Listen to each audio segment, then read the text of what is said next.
Hey there everyone, what's going on? Mario Gamer here, back for another video, where today, in this video, I'm going to be doing another updated collection type video that I sometimes do. This is going to be my updated Tintin comic book collection. So, I have 3 new additions to the Adventures of Tintin volume series, which collects 3 books in one, except for Volume 1, which includes only Books 1 and 3, and Book 2, Tintin in the Congo, wasn't included in there due to racial issues and stereotyping issues. So, yeah, I have 3 new volumes of the Tintin volume series, those being Volume 3, 4, and 5. 6, 7, and 8, as well as a single copy of Red Rackham's Treasure was included in my original collection video, and I don't have Red Rackham's Treasure anymore because it is already included in Volume 4 over here, and I gave away my original copy of Red Rackham's Treasure as a single book away to my local library, because I don't need to double up on books that I already have in these much more compact, so to speak, I guess, and much more like interesting and easier way to collect type 3-in-1 books over here. The only reason I say it's easier to collect is because you get 3 stories in one.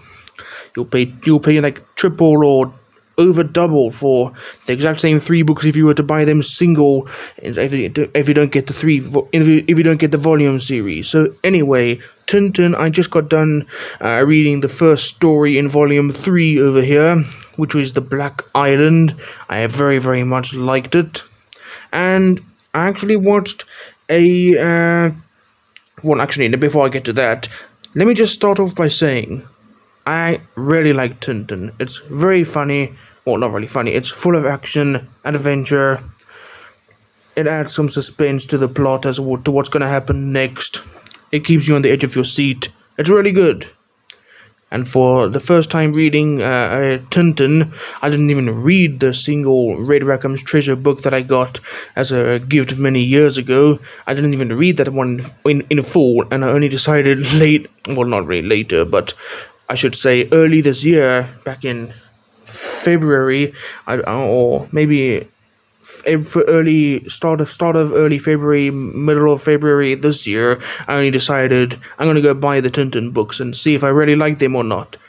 And here's where it comes in that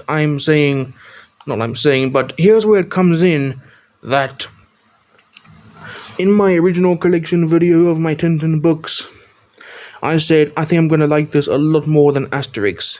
And I did. And the most recent Asterix Omnibus, the most recent Asterix Omnibus book, since that's the only books I have of Asterix. I actually used to have a single copy of Asterix and the Chieftain's Daughter, but I also gave that one away to my local library due to it being included in Omnibus 13. And the most recent Asterix Omnibus I read is Asterix Omnibus 10, the second omnibus, which includes the next 3, as well as how do I say this? Let's just say that. Well, not really. Let's just say you can't really say that. It's true. It's a fact. It includes the 4th, 5th, and 6th books written by only Uderzo himself, because as you can see on the spine of Asterix Omnibus 8, it says written by Goscinny and illustrated by Uderzo. Uderzo unfortunately passed away during the writing of Asterix in Belgium, then from Asterix and the Great Divide, which is included as book 25, as well as books 26 and 27 included in Asterix Omnibus 9. It was written by Goscinny, but I think from maybe... it's actually kind of confusing because the spine says written by Goscinny, but it's not really true, because Asterix and the Great Divide, which is book 25 over here, included in Asterix Omnibus 9, was written by only Uderzo himself, and that is when many fans started to see a bit of a decline in the Asterix series, similar to how SpongeBob SquarePants declined in season 4. although some people do consider season 4 part of the golden age nowadays. So, yeah, and I watched a video, speaking of Asterix, I watched a video by a YouTuber named For the Love of Comics. He titled his video on Asterix about, are the new Asterix hardcovers worth a worthy upgrade? And those new Asterix hardcovers, they are very, very different from those original omnibus publishings over there. The new Asterix hardcover books were published by the same publisher who published these Smurfs graphic novels, paper cuts. Well, actually, more not really the same publisher, but more the same publisher who did English translations. So, yeah, basically, what I'm trying to say is, in that video of, wait a minute, hold on, let me just check on my other phone over here to see what that video is actually called. I will be with you in a second. Okay, so I was going completely off track. I thought that I was thinking of the Asterix hardcover books, are they a worthy upgrade video by For the Love of Comics. No, it was actually in a video titled the complete Asterix and Obelix, an overview of the delightful series by the same guy, For the Love of Comics. In there he said that he finds it harder to get into the post-Goscinny stories, meaning that he finds it harder to get into the stories that were written after Goscinny passed away. Well, same thing here, my dude, For the Love of Comics. Same thing here, my guy. Even though I hardly know him, so I can't really say my guy. Or let me just say, you're not alone. Because with Asterix, I started reading Omnibus 10 like maybe I'm trying to say like 5 years plus. I started reading it, well, actually, yes, maybe like five years after I got it or so, or 4 years. It was surely over a year. I only started it on over a year ago once I got it. And then back then I was reading Asterix all the time, and that was the Goscinny stories, which were actually written with Goscinny and Uderzo, not just Uderzo alone. So what does that tell you? I too struggled to get into the Asterix stories that were written by only Uderzo himself. Or maybe I just didn't really want to read it and I wasn't in the mood for reading, and I got too hooked on technology and playing Minecraft and Real Racing 3 and other games, or just using voice changers on my phone all the time, and that's probably why I put it off, or because I was struggling to get into it. And maybe it is because I struggled to get into it. Once I started on Asterix and the Magic Carpet, which is included in Asterix Omnibus 10, I left the book alone for quite a few days before carrying on reading the last few pages, and then eventually getting to the second and third stories included in the omnibus, since an omnibus includes 3 books each. Yeah, so I just don't know what's going on with me and Asterix. Tintin, I can confirm that I now love the series. I really like it. The humor is great. It's really, really cool. It just, every positive adjective can be used to describe it as to why I like it. Now, if you'll excuse the over 5 minute long introduction and a little bit of backstory on what's going on and why I like Tintin and why I've stopped reading Asterix, and just discussing a few things. Now it's time to finally get into the actual collection. Sorry to keep you guys waiting so long. So anyway, let's get on with it. So up first, we have in like a brownie tan kind of color, or brownie gray, not really tan. What am I saying? In a brownish gray type color, we have The Adventures of Tintin, Volume 3. Which includes, let me turn the flash off, that's much better. It includes the Black Island, King Ottokar's scepter, and the crab with the golden claws. And each of these books, I believe, has a picture that is taken from the... I believe the front cover of each book is basically... not basically, but it is actually a how do I say this? I'm trying to put it in simple terms, not over-explain myself. The front cover has a picture that is included in one of the panels from a selected story. Like for example, the Black Island, the front cover, it will have this. You will have this exact same panel in the Black Island in this book. Same goes for volume 4, 5, 6, and 7 and 8 over there. I'm not sure where volume 8 got its front cover picture from, which panel it took from which story, but I'll have to wait and see. Besides, I've got still 5 whole more books, plus 2 more stories in volume 3 to get through before I can actually start reading volume 8. Anyway, so Tintin volume 3 includes the Black Island, King Ottokar's scepter, and the crab with the golden claws. Ignore that stuff in the background, such as the Xbox controller and my phone stand that I sometimes use for recordings. So here is the front, and here is the spine, and you can actually see there's a bookmark inside there, kind of like a handmade one or DIY one, not really a proper store-bought one, just like a homemade one. Anyway, front, spine, and back, which unfortunately has a small tear there. It was coming a bit loose, and well, not really coming a bit loose. I made the stupid mistake of like going like this, like scratching there, and I got part of this bit. I got part of the cover loose, and I wanted to see if I could tear just a tiny bit off just to get it out of there.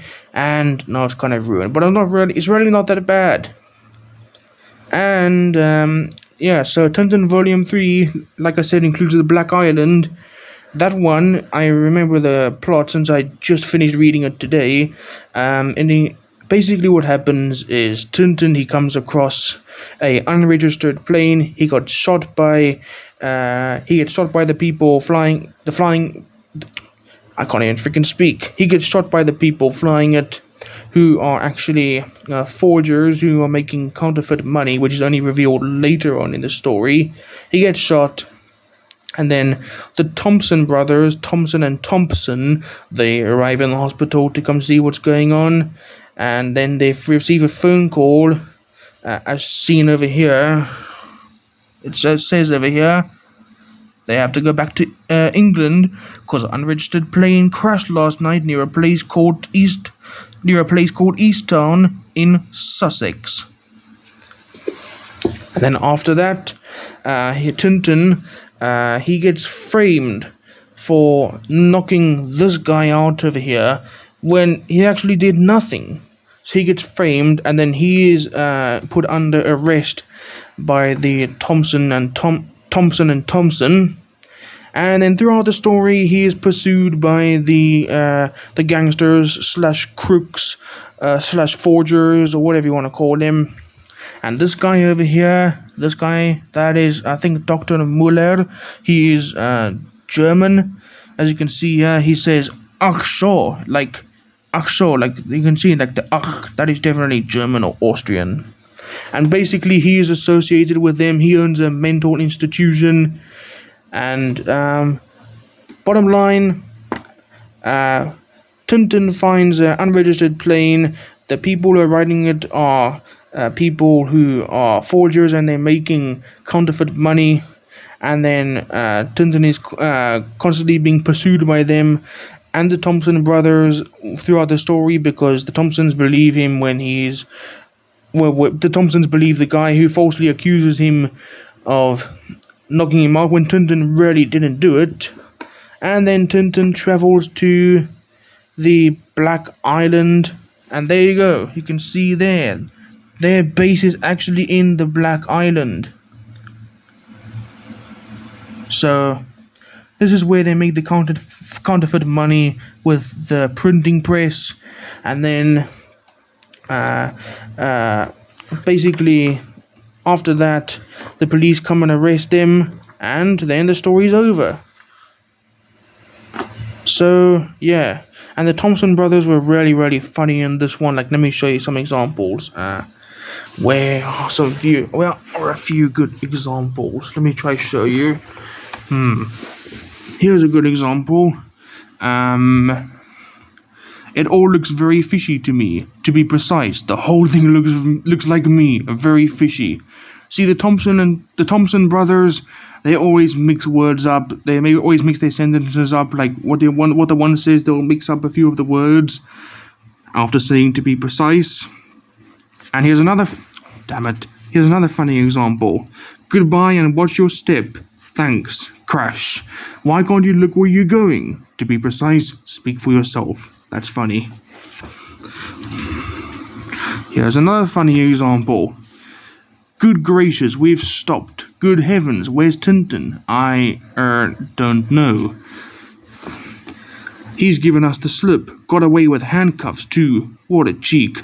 To be precise, he's given us away. Slipped us the handcuffs too. What a sneak. See how they mix the words up? Very, very funny.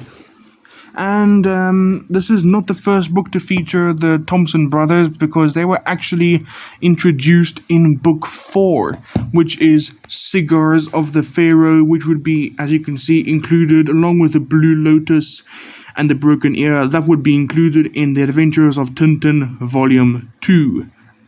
I do not have that one yet. I do plan on ordering it from my local bookstore, and they'll probably get one in stock for me from another branch. They'll have it delivered over there to their side of not really their side, but yes, actually they'll have it delivered to their side, closest to where I am, because if it's in like I don't know, say like it's a couple of kilometers. Yes, I use the kilometer distance unit, not miles. Say it's a couple of kilometers away from me, and I have to go all the way there just to fetch it.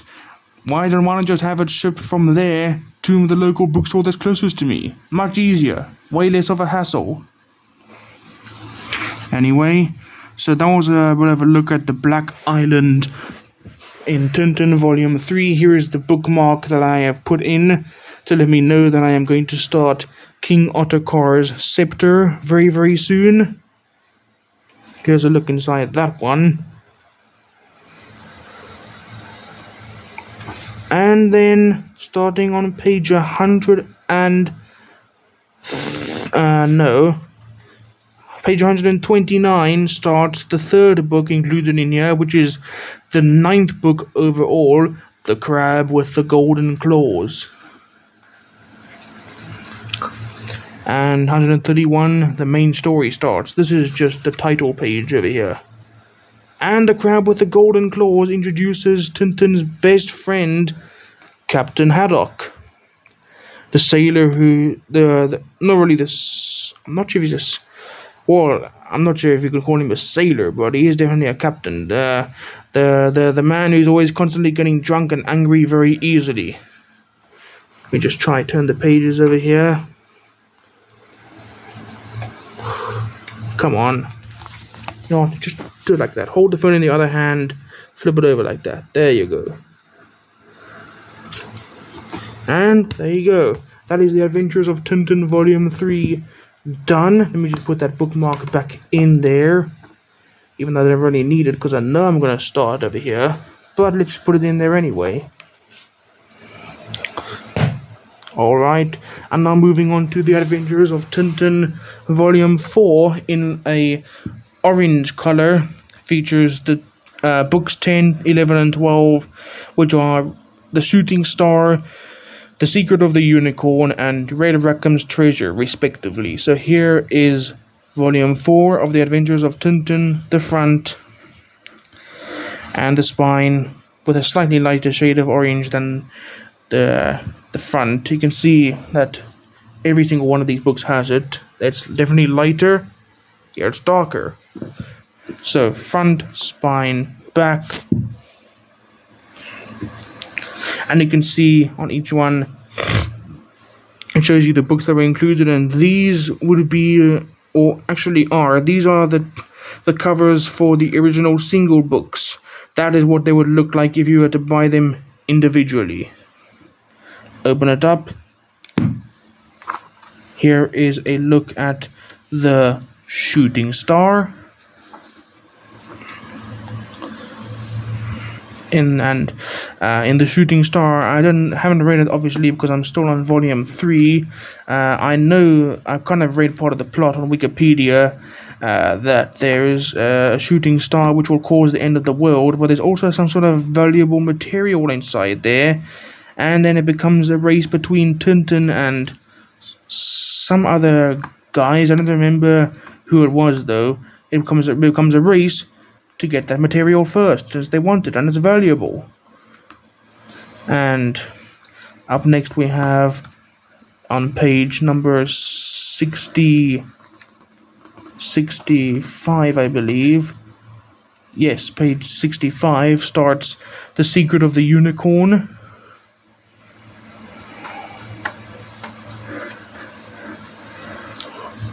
And then this one tells of how Captain Haddock's ancestor used to be, I think, a pirate. No. I think he used to be like, I don't know who his ancestor used to be, but he did have an ancestor, Sir Francis Haddock, I think.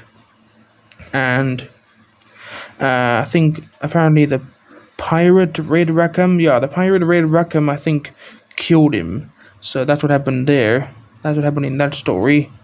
And then they also discover some stuff that will give them the map to Red Rackham's treasure. As you can see over here, some sort of coordinates, it looks like over there. I think it looks like coordinates. And then starting on page 129 is Red Rackham's treasure, the sequel to The Secret of the Unicorn. This is the only one that I used to have as a single. Here it is, Red Rackham's treasure. Very, very nice. Very, very cool.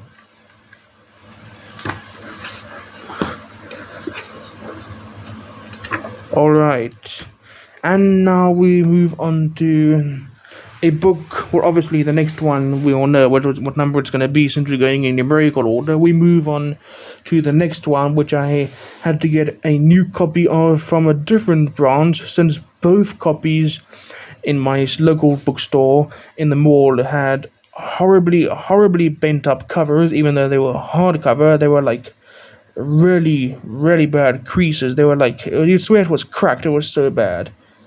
But now I have it. I got a new copy in which was almost perfect, except for some minor creases on the bottom corners, on the front and back. It is The Adventures of Tintin, Volume 5. Here it is, in a turquoise color, featuring the 7 crystal balls, Prisoners of the Sun, and Land of Black Gold. Here it is, Adventures of Tintin, Volume 5, in a very, very nice turquoise color. Very nice. So here is the front, and the spine, and the back. And open it up. There you go. The 7 crystal balls. Here is the title page. This is often described as the scariest and actually, no, not really any other words that I can think of, but I was going to use another word, but apparently the 7 crystal balls was described as one of the scariest and probably, I think, most suspenseful Tintin stories. It keeps you on the edge of your seat, like a very scary story, like suspenseful and all that. So here it is, the 7 crystal balls. There's the pages from that story, some of them at least. Not going to go through every single page because I want to show you the other books, even though you've seen them before. But just in case you haven't seen my previous collection, just to let you know that I still have them, and also as well as them, I now have 3 new books for an update. And if you remember, in The Adventures of Tintin Volume 6, they would sometimes do kind of like a what would happen in the next story, find out in da-da-da-da, and so on, at the end of the book, which would be the prequel to the next book, which would be the sequel to it. So you can see that, like Volume 6 in Destination Moon, in volume 5, at the end of 7 crystal balls, it says, "What will happen in Peru? You will find out in Prisoners of the Sun." And then, sure enough, the next book is Prisoners of the Sun. And here it is. Here is Prisoners of the Sun. This one is something about like the Inca gods, like INCA, Inca. I don't know what actually happens in this book. I think this one has like a very complicated plot, like how they disturb the ritual or something. I think they disturb like a ritual or something, or they disturb the culture or whatever the hell it is. I don't know. They somehow think that he is evil and like a sun god or whatever, and they are going to be sacrificed. It's complicated, that one. Thankfully, Land of Black Gold over here, starting on page 129 again, because each Tintin volume book has more or less the same amount of pages, except for volumes 1 and 8. I know that volume 8 has over like 200 pages. You can see it a bit more because of the thicker spine compared to the other ones. I'll show you that now. Here is Land of Black Gold, and here it is inside. Thankfully, this one has a much more easier plot to understand. Basically, that cars are spontaneously exploding all over the show, and this is due to a tampering with the oil. And I don't remember exactly what else happens, but that's basically the main plot. And this is pretty funny. Look at this. This is very funny. So, hold on. Excuse me. Goodness. I'm sorry. Sorry, that just had to come out. Sorry about that. You didn't want to hear that. It's over now, though. It's done, but you still heard it, so whatever. Just ignore it. Anyway, here is the Land of Black Gold. So this is pretty funny. There's the petrol. There's the petrol tank, and then toot. Okay, I'm coming. Half a gallon. Think it'll go in? And you can save a few drops for my lighter, because like it uses gas to light a fire, and he's gonna smoke as your lordship pleases. Toot. Let's have some music. Radio Luxembourg. There. And then music. Boom. One day your car goes boom. Don't just give up in gloom. Call AutoCart to the rescue. Boom. One day your car goes boom, boom. And then suddenly, literally, boom. Their car goes boom right after that. How ironic is that? Not even 5 pages into the not even 5 pages into the story, and already something funny happens. I think I'm definitely more of a Tintin fan now than Asterix. So yeah, Tintin was definitely the right call for me. Ever since I lost interest in Asterix. So yeah. Here's the rest of the pages. Unfortunately, this one had a small issue which doesn't actually affect the binding, but it's still kind of just there, and it's kind of off-putting. But you can see that there are 1, 2, 3, 4, 5 strings or stitches over there that keep the pages in place, and the second stitch between pages 8 and 9 actually came loose, unfortunately, but that's okay. At least the whole book is not coming apart. Thank God for that. Now it's on to the Adventures of Tintin, Volume 6, which includes Destination Moon, Explorers on the Moon, and The Calculus Affair, in a nice deep yellow color. Here's the front, and the spine, and the back, and this one, it was coming loose here quite a bit, so I had to tear it off. Unfortunately, I had to. It was loose. It didn't look nice. I had to tear it off, and I don't think I'm gonna get a new copy because I'm kind of used to having it like this now. It's always like that when I it's always like that when I tear off something that's loose on a hardcover or paperback book. It's like, oh god, it looks so ugly at first, but then I just get used to it. It's like, okay, that's fine. It's there. Not that big of a deal, or at least the pages aren't torn in half or freaking falling out of the whole goddamn book. At least that shit's not happening. Anyway, here's the back and inside. Come on, open up. Thank you. Here is Destination Moon. I already showed you these 3 books. I'm just gonna show you a quick flip through of this one, since we already showed you these in the previous Tintin, my original Tintin comic book collection, in the original one. So there is Destination Moon. And just like with Volume 5, like I said in the previous video, they did this thing again. It happened first in Volume 5 with the 7 crystal balls. It says there's pretty much like another what will happen type thing over here on the end of Destination Moon. What dangers await Tintin and his friends on the moon? What will happen on this perilous journey into space? Will they ever return to Earth? You can join in the rest of their great adventure when you read Explorers on the Moon. And here is Explorers on the Moon right now. Here it is. There's some of the pages, running from page 67 to 128, I think. Yeah, 128, because again, the volumes that have 192 pages, the books are the same length. They're like 64 pages each. And yeah, there's the end of Explorers on the Moon, sorry. And here is the Calculus Affair, which for the Love of Comics ranked as his #1 best Tintin adventure. Don't remember why though, but I think he said it because it's filled to the brim with action and adventure, which is like what Tintin is all about.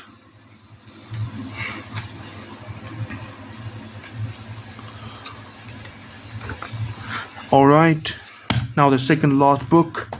We have The Adventures of Tintin, Volume 7, in a nice purple color. Here it is, including the Red Sea Sharks, Tintin in Tibet, and the Castafiore Emerald. Here it is, nice purple color front, the spine with more of a lilac color to it, or lavender, and the back. Here it is, and open it up. There you go. So up first, the Red Sea Sharks, title page right there. Main story right over here.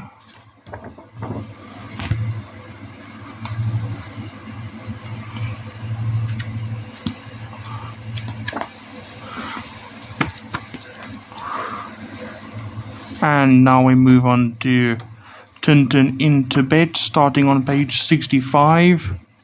Right over here. No. There. There you go, Tintin in Tibet. Very nice. And now we move on to, well, not just yet actually. Okay, now we move on to right over here. No, not here. But over here, rather. Over here. The Castafiore Emerald. There it is. Title page and main story.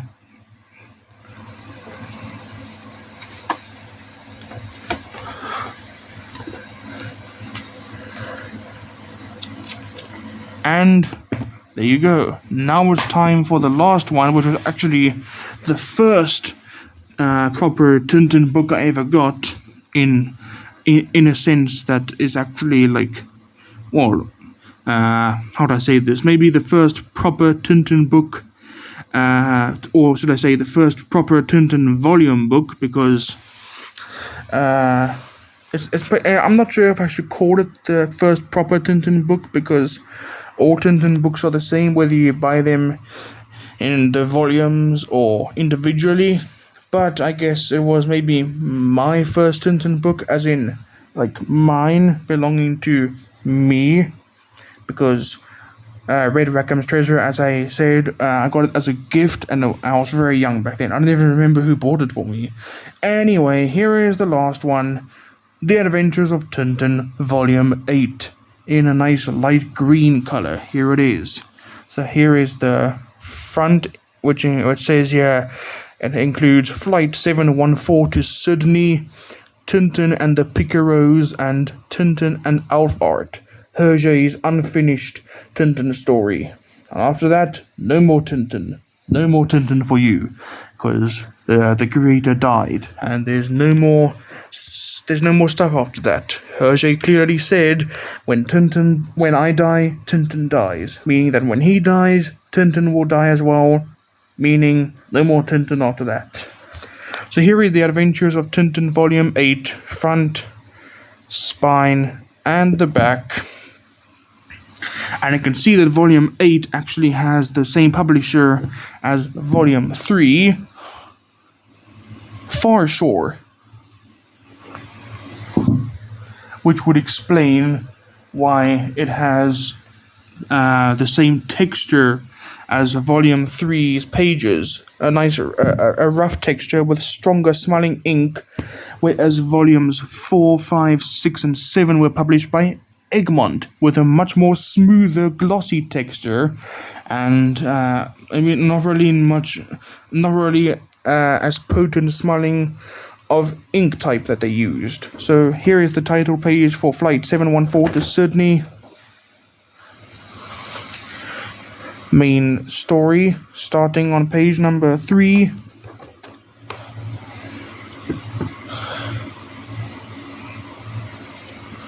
And then Tintin and the Picaros, starting on page number 65. Title page right there.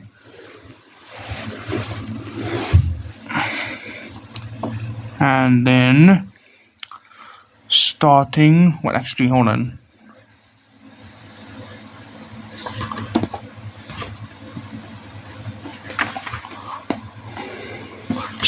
on page 129, I think. Yes, page 129, Tintin and Alf Art, which, because it's unfinished, they actually decided to publish it like this. It's just sketches. And on the page that comes before the page with the sketches, you'll get characters, the scene, the context of the scene, characters, and their dialogue and actions. And it's demonstrated over here. And this one, because Volume 8, you can see it's a much thicker book. You can see, like, compared to Volume number 7 over here. You can compare it to Volume 2, 3, 4, 5, 6, and 7. Because those ones are much thinner, and Volumes 1 and 8 are a lot thicker. You can see that Volume 8 is definitely quite a bit thicker. Anyway, back to the book. You can see it has over 200 pages. Wow! So, starting on page 129 is Tintin and Alf Art, ending on page 223. 225 pages if you count these two blank ones.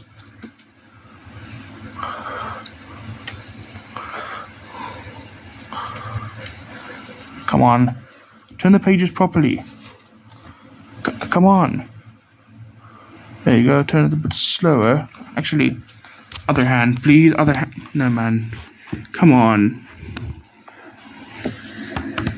There you go. Turn it like that. Much better. Alright.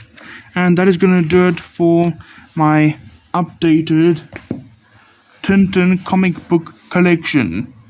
Hope you enjoyed. Definitely will be making a definitely will be making a second updated Tintin comic book collection once I get Volumes 1 and 2. I have a feeling I'm going to get Volume number 2 soon, since I have enough money saved up for it. So yeah, Once I have volumes 1 and 2, I'll have the complete, well, almost complete collection, excluding Tintin in the Congo, because, like I said, did I even say that? I'm not sure if I said it at the beginning of the video, because I've been recording for so long. Tintin in the Congo, not included in volume 1, because of racial criticism. Anyway, that is the end of this video, obviously. Hope you guys enjoyed. See you next time. Let's turn the flash on for a bit of a... Never mind, the battery is too low to use flash. Screw you then, stupid flippin' battery. Can't you go for a bit longer? Like, why does it have to stop at 15%? Why can't you use it once it reaches 15%? Why not 10%? That would be more reasonable now, that would be more reasonable now, wouldn't it? This is a Samsung phone, by the way. Anyway, see you guys next time. Hope you enjoyed. Bye-bye.